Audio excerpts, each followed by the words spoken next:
I'll never forget sitting in my car, in the quiet of a packed parking lot after another doctor's appointment, with tears just rolling down my face. I was so tired of being told there was nothing wrong with me. The lab tests were all normal. The physical exams showed nothing. And yet, I was living in a body that felt like it was shutting down. I was constantly, profoundly exhausted. My brain felt like it was wrapped in a thick, heavy fog. And honestly, I was starting to believe that this was just my life now, a half-life.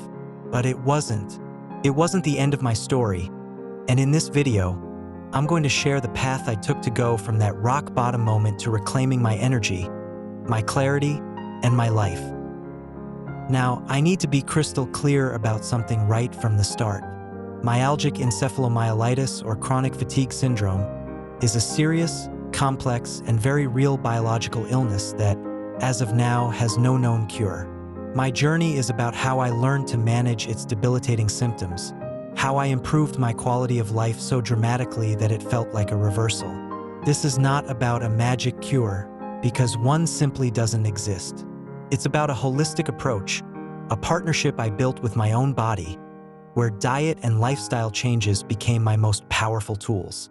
So if you're feeling lost and unheard the way I was, I really hope my story can offer you not just some practical ideas, but also a little bit of hope. For anyone who hasn't experienced it, the fatigue is just hard to describe. It's not like you're just tired after a long day. It's this deep, bone-deep exhaustion that sleep doesn't even touch. Waking up felt just as draining as going to bed. Simple things like taking a shower or making breakfast could wipe me out for the entire day. And that was often followed by something called post-exertional malaise, or PM, where any tiny bit of effort, physical, mental, even emotional, would cause a massive crash a day or two later, leaving me with flu-like symptoms, intense pain, and even worse, brain fog. And the brain fog, it was terrifying. At its worst, I'd forget words in the middle of a sentence, or I'd completely lose my train of thought. I felt like a ghost in my own life, just watching the world go by from behind a thick pane of glass. But the most isolating part was the medical journey. Doctor after doctor ran the same tests, and everything would come back normal. I kept hearing, "It's probably just stress," or "Have you considered that you might be depressed?" And while, of course, living with a chronic illness is stressful and can absolutely make you feel depressed, I knew in my gut that those weren't the cause. They were the result of a physical illness that no one could see. That feeling of being dismissed, of having your own reality questioned, was almost as debilitating as the illness itself. It was in that moment of desperation, sitting in my car, that I decided I had to take control of the one thing I could. I couldn't change the medical system, but I could change what I was putting on my plate. My journey didn't start with adding a bunch of superfoods. It actually started with subtraction. I started digging into the research, looking for connections between diet and systemic inflammation in the body. So my first goal was simple: take out anything that could be adding to that inflammatory load. I committed to a really strict elimination period. First to go was refined sugar. I mean, all of it: candy, soda, sugary sauces, even most processed fruit juices. The quick energy you get from sugar is always followed by a crash, which is the last thing a person with fatigue needs. Next, I cut out highly processed and fried foods, things that are low in nutrients and high in stuff that just burdens your body. I also decided to try eliminating gluten and dairy for a while, not because they're universally bad, but because they can be inflammatory for a lot of people. The point wasn't to diagnose an allergy, but to just give my body a break, to lighten its load so it could finally put some energy towards healing.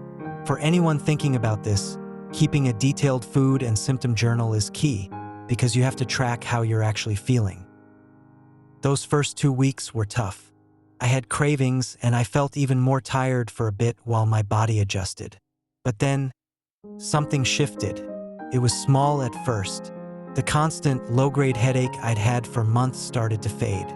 The aches in my joints felt a little less sharp. It wasn't a miracle, but it was a signal. It was the first real hope I'd felt in years, and it was enough to make me keep going. After clearing the slate, it was time to rebuild. I shifted my focus to flooding my body with nutrient-dense, whole foods that would give me sustained energy and support all my body systems. My diet basically came down to a few key ideas. First, I went all in on an anti-inflammatory eating style. That meant tons of colorful vegetables and fruits, packed with antioxidants. I'm talking leafy greens like spinach and kale, bright red berries, deep purple beets. I made healthy fats a priority, things like olive oil, avocados, nuts, and seeds. I especially focused on omega-3s from fatty fish like wild-caught salmon, plus flax seeds and chia seeds, which are famous for their anti-inflammatory power. Second, I learned to balance my meals to keep my energy stable.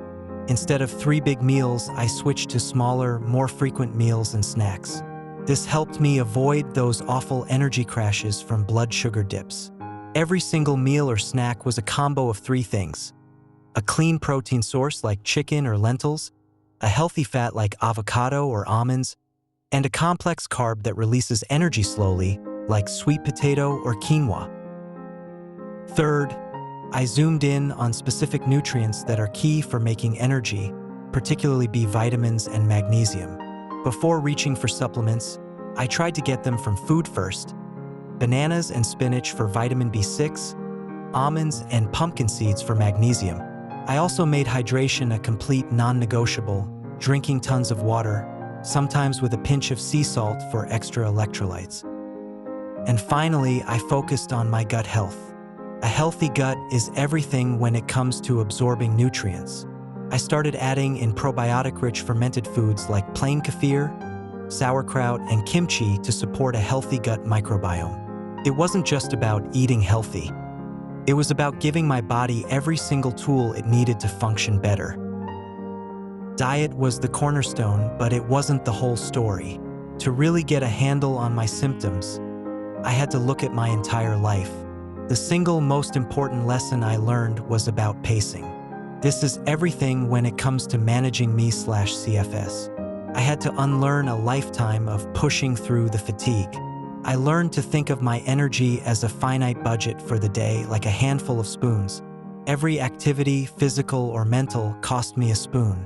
I had to plan my days carefully to stay within my budget and avoid that dreaded PM crash.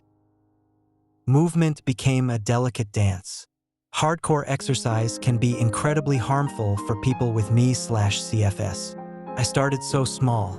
Some days, gentle stretching in bed was all I could do. Over many months, I slowly worked up to a 5-minute walk, then 10, always listening to my body and stopping the second I felt I was nearing my limit. Sleep hygiene became a sacred ritual. I set a strict bedtime, made my room completely dark and cool, and put away all screens at least an hour before bed. I had to prioritize rest just as much as any other activity. Lastly, I had to deal with the mental and emotional stress of it all. Again, this illness isn't in your head, but it takes a huge psychological toll. I started practicing mindfulness and being kinder to myself. I learned to let go of the anger and grief for the life I had lost and started focusing on building a new, gentler life. Finding online support groups was a game changer. Connecting with people who actually got it made me feel so much less alone. It was this combination, the diet, the radical rest, the gentle movement, and the mental support, that created a foundation where my body could finally start to find some balance. This journey has been a long one, and it's something I work on every single day. It's a daily practice of listening to my body and making choices that support it. If my story resonated with you, or if you know someone who's struggling with this kind of fatigue, please consider liking this video and subscribing to the channel. And more than anything, please share it. You truly never know who needs to hear that there's hope and that there are things they can try. I would love to hear from you in the comments. What's one thing that has helped you on your own health journey? Your experience might be exactly what someone else needs to read today. The path to managing chronic fatigue is not a straight line. You'll have good days and bad days. Take so much patience, self-compassion, and a willingness to completely rethink your relationship with your body. And while there is no magic pill, I am living proof that a holistic approach, focused on diet and lifestyle, can allow you to reclaim your health and build a life that is full and vibrant again. It's not about fighting your body. It's about finally giving it the support it's been asking for. Thank you so much for watching, and be well.